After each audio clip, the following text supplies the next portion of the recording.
Imagina que sostienes en tu mano una fuente de energía tan poderosa que puede alimentar un coche eléctrico, un ordenador portátil o el teléfono en tu bolsillo. Pero esa misma energía, si se descontrola, puede transformarse en fuego, humo y explosión en cuestión de segundos. Así de frágil es el equilibrio dentro de una batería de litio.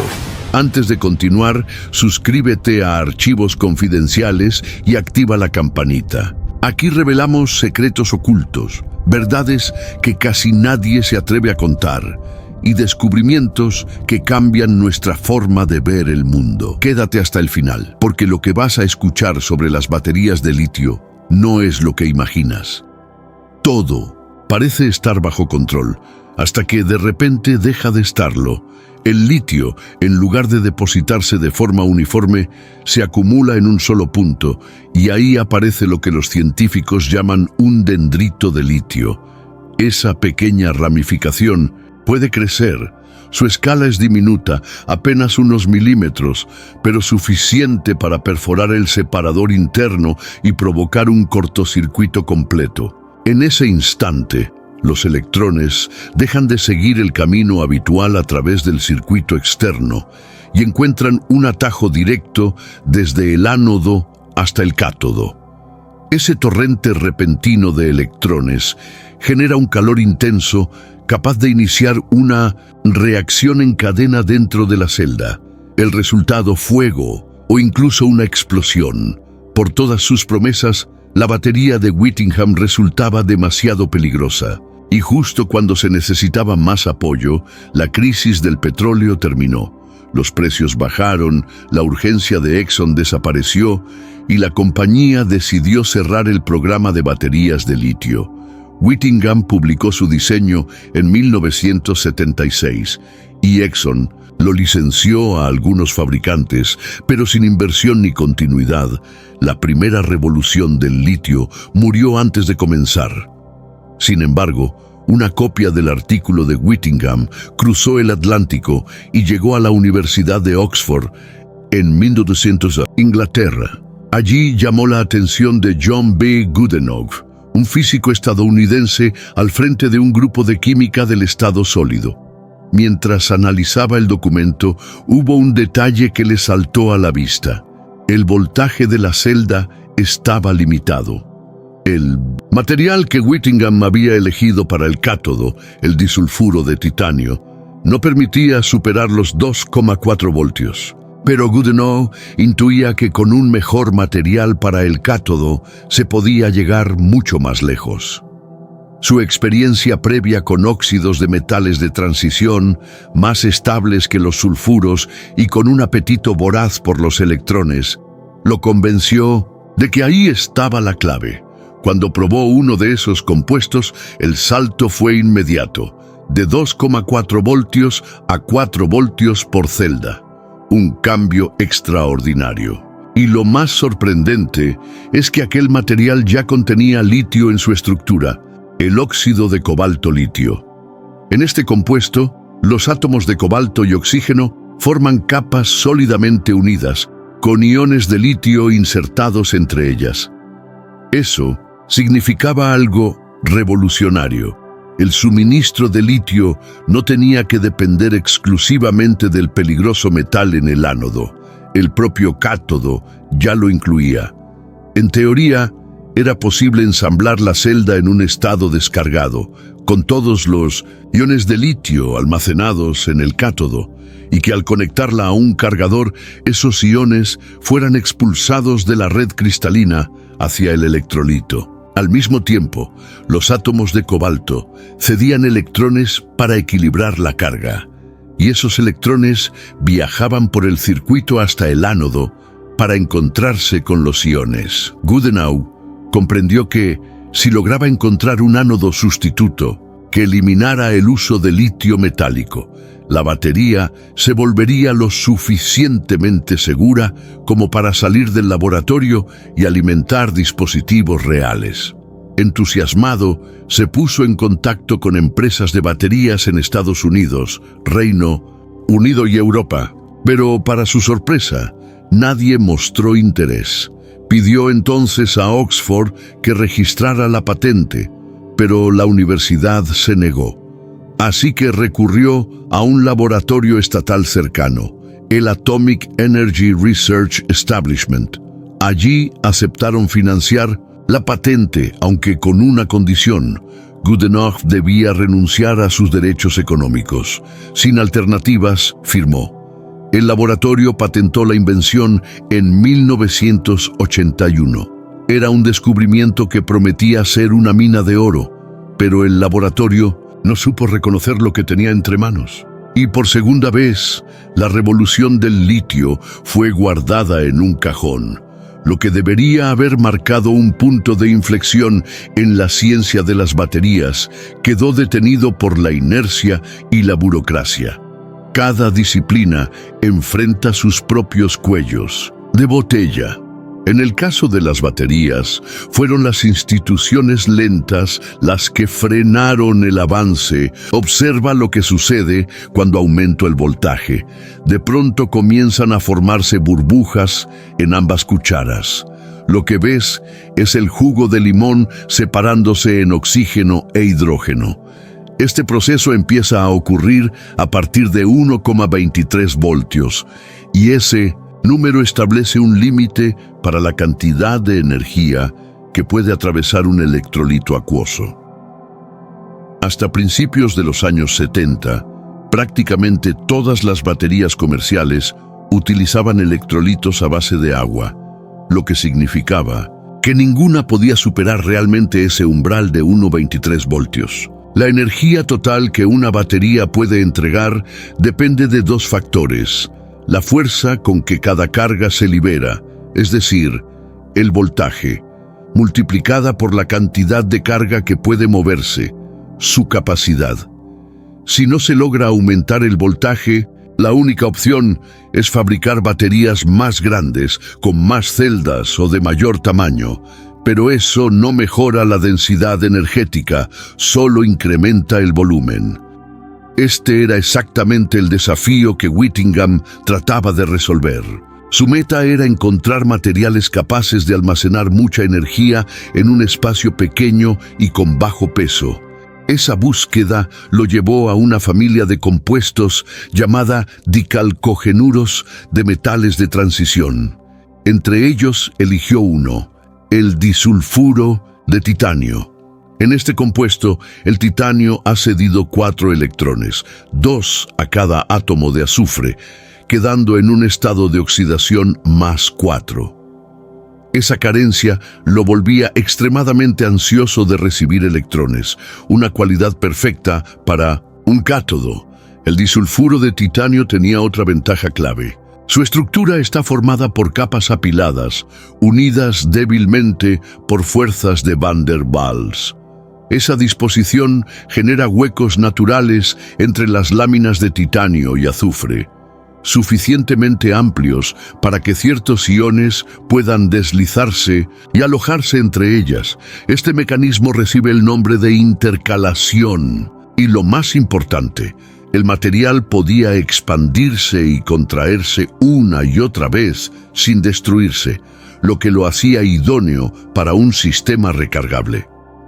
Whittingham debía ahora decidir qué ion emplear. Pensó primero en el potasio, pero era demasiado reactivo y peligroso. Se inclinó entonces por un metal blando y plateado, el litio. Lo especial del litio no es solo que tenga un electrón en su capa externa, característica compartida con otros elementos de su grupo, sino la cantidad de energía liberada cuando pierde ese electrón en una reacción dentro de una batería. Cuando entrega ese electrón, el litio se convierte en un ion diminuto y muy estable. Esa transformación, combinada con un cátodo adecuado, libera más energía por electrón que cualquier otro metal conocido para este fin. Por eso es capaz de producir el mayor voltaje entre los metales usados en baterías. Además, con solo 3 protones, es el metal menos denso de todos, apenas 0,53 gramos por centímetro cúbico. Esta mezcla de baja densidad y facilidad para donar electrones lo convertía en el candidato ideal para la visión de Whittingham de una batería con altísima densidad energética, pero que fuera más manejable que el potasio, no significaba que fuera sencillo de trabajar. El litio requería precauciones extremas. Basta recordar lo que ocurre si un pequeño trozo entra en contacto con agua. La reacción es inmediata y peligrosa. Por lo tanto, Whittingham tuvo que abandonar los electrolitos acuosos y buscar una alternativa. Eligió una disolución de sal de litio en un solvente orgánico. Funcionaba, sí, pero también introducía grandes riesgos. El solvente era volátil y la sal inestable, lo que hacía posible explosiones o vapores tóxicos si se manipulaba mal. Aún así, si se lograba controlar el peligro, esa mezcla ofrecía una ventaja decisiva. Permitía que los iones de litio se desplazaran libremente entre los electrodos sin destruir el electrolito ni la celda, incluso bajo voltajes mucho más altos. Con ese paso, Whittingham había roto la barrera de 1,23 voltios. Su nuevo sistema alcanzaba 2,4 voltios por celda, prácticamente el doble de lo que hasta entonces parecía posible. El prototipo consistía en un ánodo de litio metálico, un cátodo de disulfuro de titanio y en medio su electrolito orgánico con una fina membrana porosa para evitar que los electrodos se tocaran. Así funcionaba. Al cerrar el circuito, los átomos de litio del ánodo cedían sus electrones. Esos electrones viajaban a través del circuito externo hasta el cátodo, generando corriente que podía alimentar cualquier dispositivo conectado. Al mismo tiempo, los iones de litio abandonaban el ánodo y se movían a través del electrolito, atravesaban el separador y llegaban al cátodo. Allí, los átomos de titanio del disulfuro aceptaban los electrones provenientes del circuito, mientras los iones se intercalaban entre las capas cristalinas para equilibrar la carga.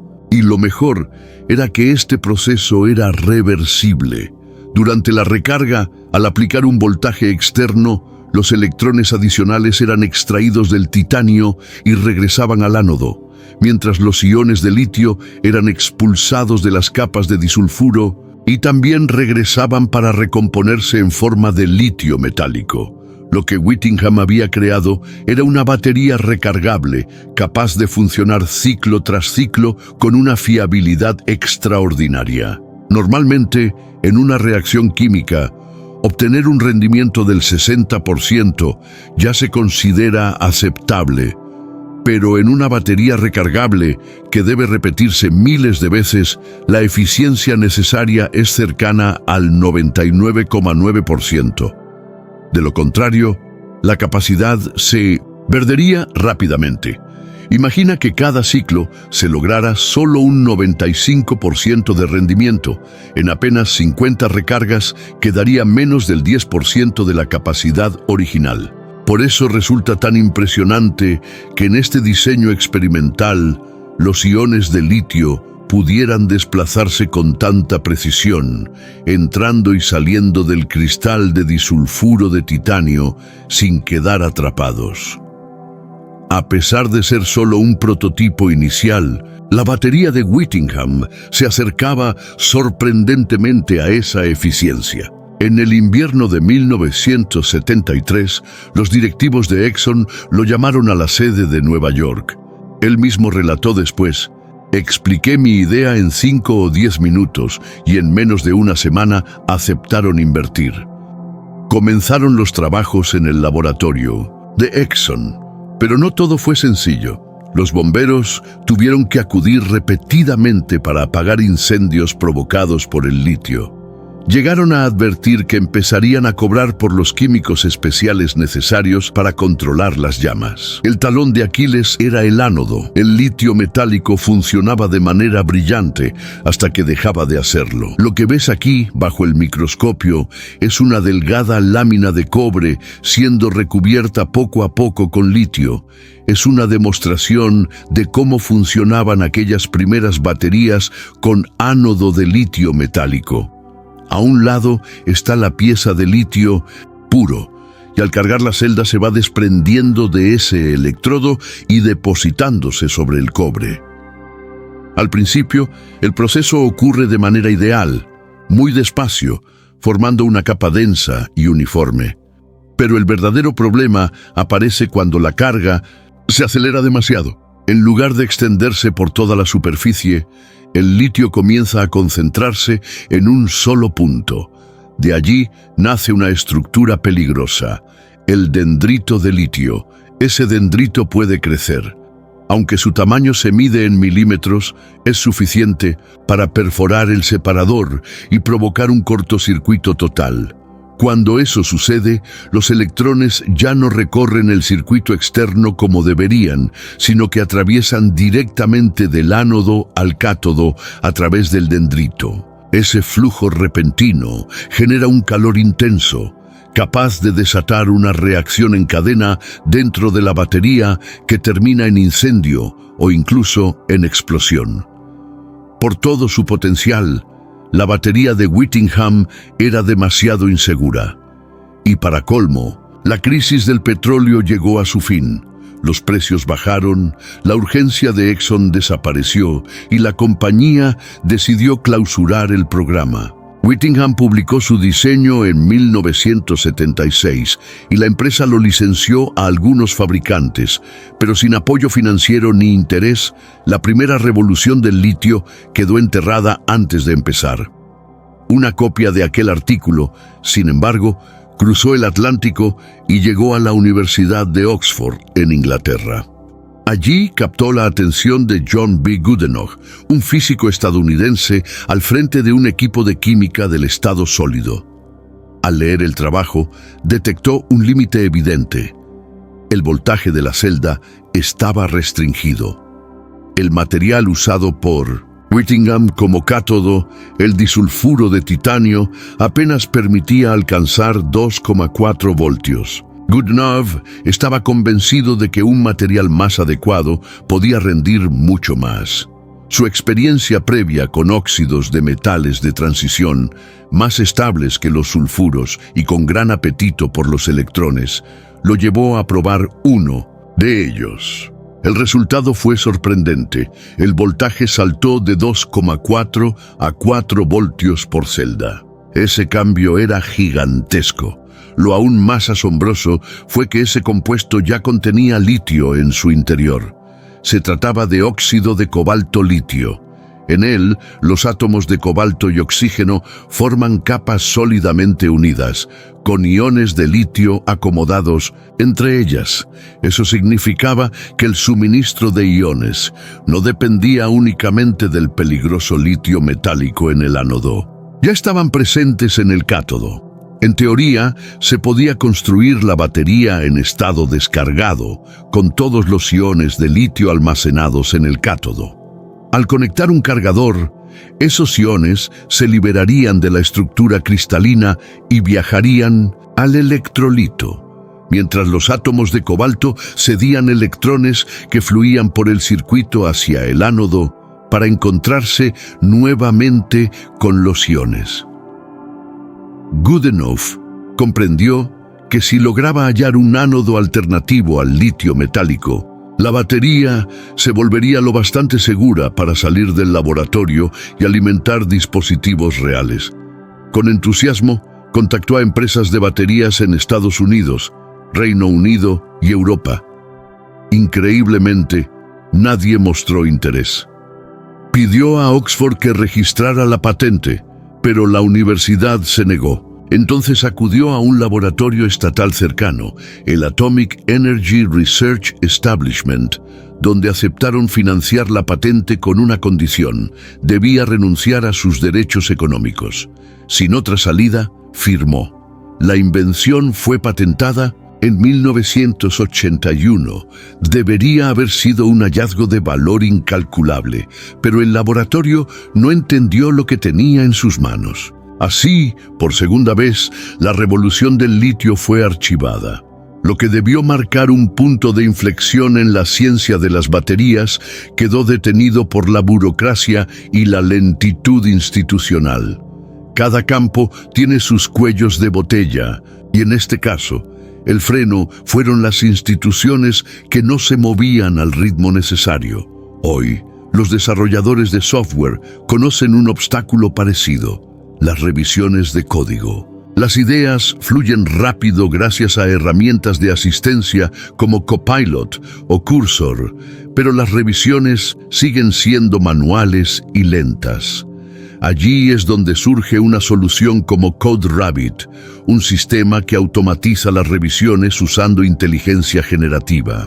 No se limita a lo básico, entiende la arquitectura, las convenciones y el contexto de cada proyecto, detectando desde errores lógicos hasta vulnerabilidades de seguridad. El resultado es que los ingenieros senior dedican menos tiempo a tareas repetitivas y más a resolver los problemas que solo los humanos pueden enfrentar. La promesa es clara: reducir a la mitad el tiempo de revisión y los fallos en los proyectos. Tras esa digresión, el relato regresa a Goodenough, cuyo diseño revolucionario aún no encontraba salida. Mientras tanto, a más de 10.000 kilómetros de distancia, en Japón, un químico de 34 años llamado Akira Yoshino buscaba un ánodo más seguro, uno que no dependiera del litio metálico. Su mirada se dirigió hacia un material inesperado: el plástico. Normalmente el plástico es un aislante, pero el tipo que estudiaba Yoshino era diferente.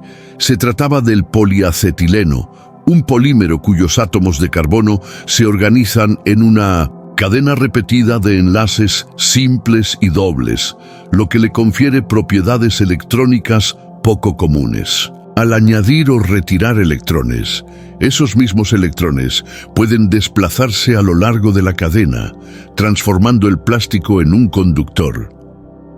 La pregunta que Yoshino se hizo fue decisiva. ¿Y si el poliacetileno pudiera funcionar como ánodo de una batería?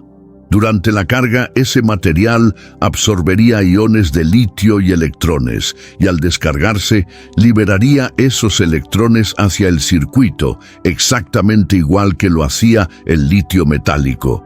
Si funcionaba, podía eliminar la parte más peligrosa de toda la celda, el ánodo de litio puro. Durante meses, Yoshino se enfrentó a un problema difícil de resolver. Al haber eliminado el litio metálico del ánodo, necesitaba obtener los iones de litio desde otro lugar y no encontraba la manera. Justo cuando estaba a punto de rendirse, en el último día laboral de 1982, mientras ordenaba su oficina, se topó con un artículo de 1980 escrito por John B. Goodenough. Ese documento describía un cátodo de óxido de cobalto-litio, un material que ya contenía litio en su estructura. Era la pieza que faltaba. Yoshino bosquejó la reacción entre su ánodo libre de litio y el cátodo de Goodenough. Construyó una celda de prueba y funcionó con seguridad y confiabilidad. Sin embargo, no estaba satisfecho. El poliacetileno que usaba como ánodo tenía una densidad extremadamente baja.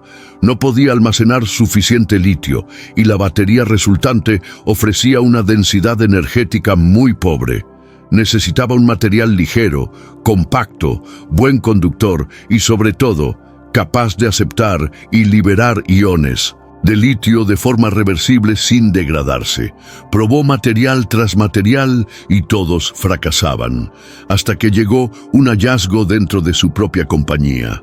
Otro equipo había creado una forma especial de carbono con una estructura cristalina inusual, llamada fibra de carbono de crecimiento en vapor. Yoshino consiguió una muestra, la probó en el laboratorio y funcionó. Para demostrarlo, sometió 2 celdas a una prueba extrema. Primero, colocó una celda con litio metálico en un dispositivo de seguridad diseñado para explosivos y dejó caer sobre ella una barra de hierro pesada. La celda explotó violentamente. Repitió la misma prueba con su nuevo diseño, que utilizaba carbono como ánodo. La cargó, la colocó en el equipo de seguridad y dejó caer la barra. Esta vez no ocurrió nada. El contraste era innegable. Más tarde, Yoshino recordaría: ese fue el momento en que nació la batería de iones de litio. El problema era que su empleador, Asahi Chemical, no era una empresa de baterías y no tenía idea de cómo producirlas. En 1986, un ejecutivo de Asahi llamado Isao Kuribayashi emprendió una misión secreta a Boston. Llevaba 3 frascos con materiales de cátodo, ánodo y electrolito. Los entregó a una pequeña firma llamada Battery Engineering, instalada en 1907 en un viejo taller, y les pidió que convirtieran los materiales en celdas cilíndricas, del tipo que se usan en linternas. El equipo lo hizo, sin sospechar que estaban fabricando los primeros prototipos de baterías de iones de litio. No fue hasta 2020 que los empleados supieron que habían armado las primeras baterías de preproducción del mundo. 2 semanas después, Kuribayashi regresó a Japón con 200 celdas terminadas y perfectamente funcionales. Aún así, la dirección de Asahi dudaba en avanzar. Kuribayashi se negó a rendirse. El 21 de enero de 1987 visitó las oficinas de Sony, colocó uno de los prototipos sobre la mesa y lo hizo rodar frente a los ejecutivos. Finalmente, vieron su potencial. Rediseñaron la celda reemplazando el carbono de Yoshino por grafito, que resultaba aún más eficiente para intercalar iones de litio. En 1991, Sony lanzó la primera batería de iones de litio comercial, integrada en la Handycam. Era compacta, recargable, poderosa y, lo más importante, libre del inestable litio metálico. Sony acuñó el término ion de litio, y el nombre quedó para siempre. No se trataba solo de una videocámara. Pronto, competidores como Panasonic y Sanyo se sumaron, y las baterías de litio comenzaron a aparecer en teléfonos, reproductores de CD y computadoras portátiles. Los fabricantes incluso empezaron a usar la frase batería de iones de litio como argumento de venta. Uno de los pioneros del sector recuerda: yo ingresé a la industria cuando aparecieron las primeras celdas de litio. Había una videocámara de Sony y después una computadora Dell. Recuerdo el anuncio de Dell.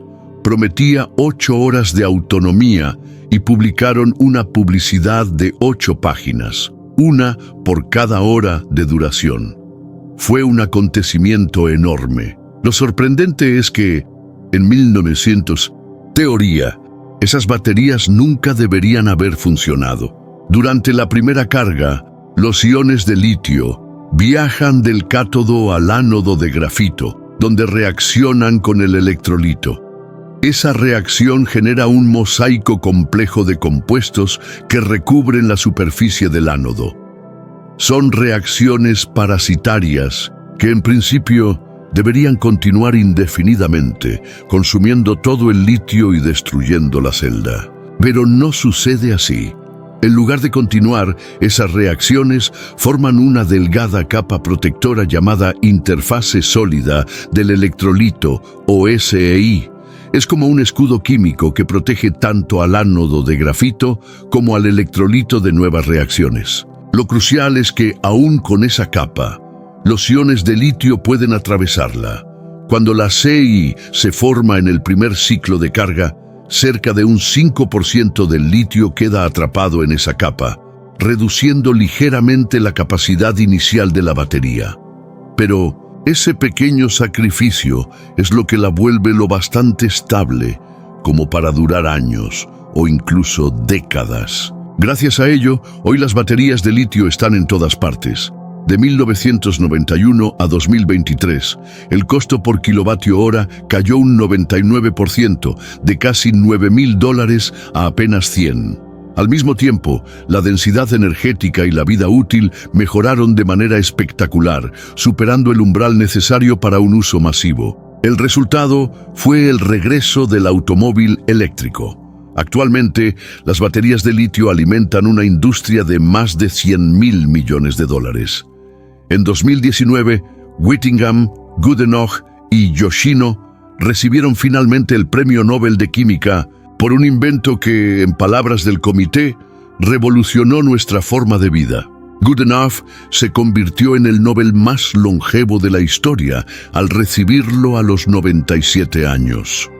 Pero la tecnología no era perfecta. Los incidentes comenzaron a aparecer en titulares. En un vuelo de JetBlue, una mochila de pasajeros se incendió tras la explosión de una batería. Según expertos en aviación, cada semana ocurre al menos un evento de este tipo a bordo de un avión. Un teléfono, una tableta o un juguete que de pronto se prende fuego. Los datos lo confirmaban. Solo en un año se registraron 60 incidentes en vuelos en Estados Unidos hasta octubre.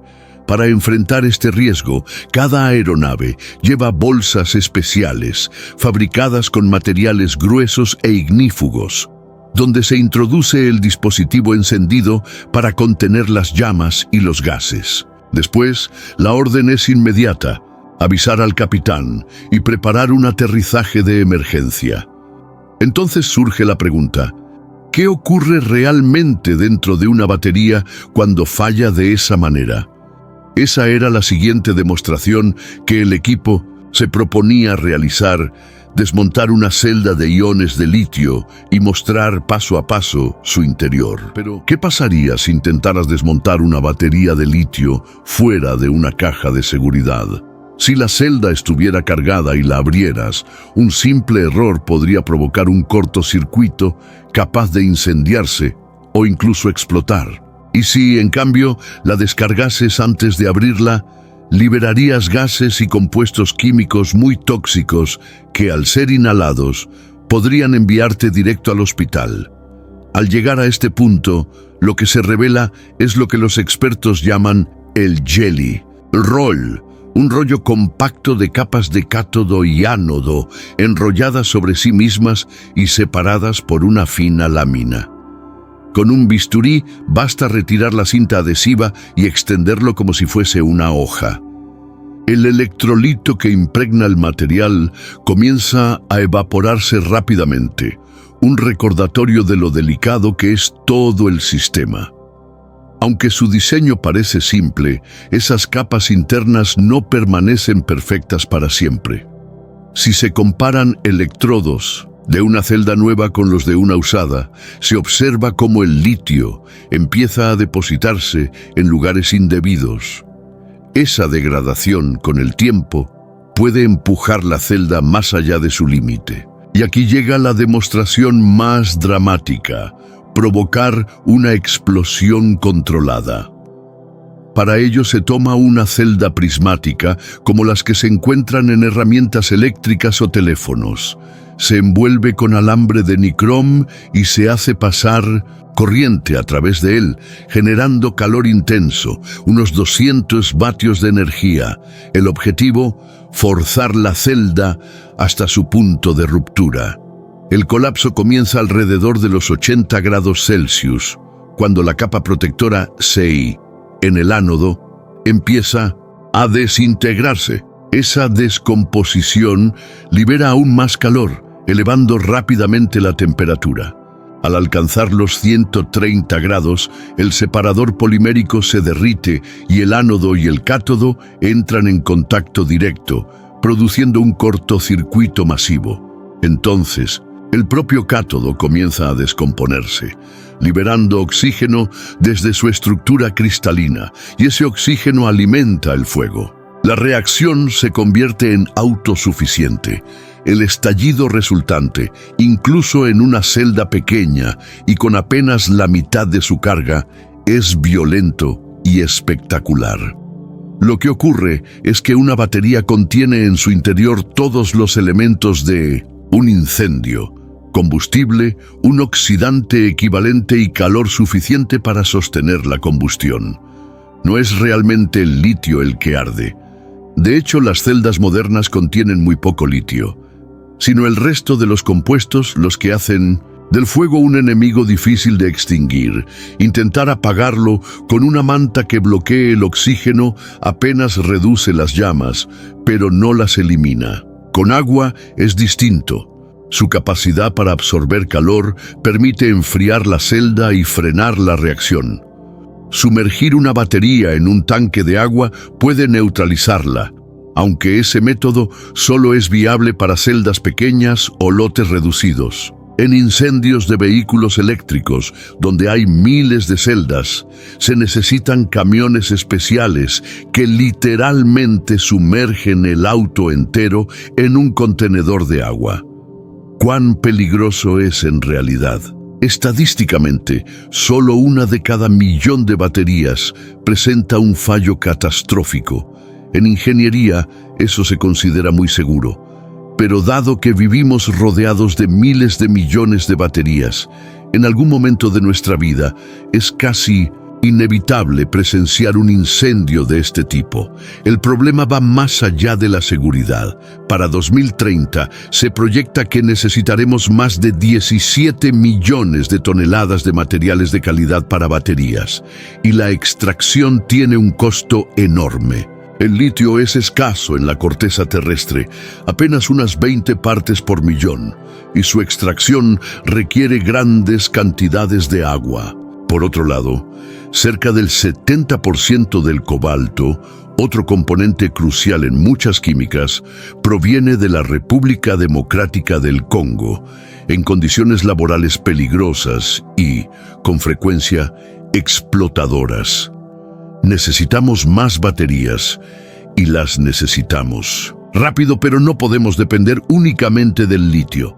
El futuro exige tecnologías más seguras, más baratas, que duren más, que se carguen en menos tiempo y que almacenen mucha más energía.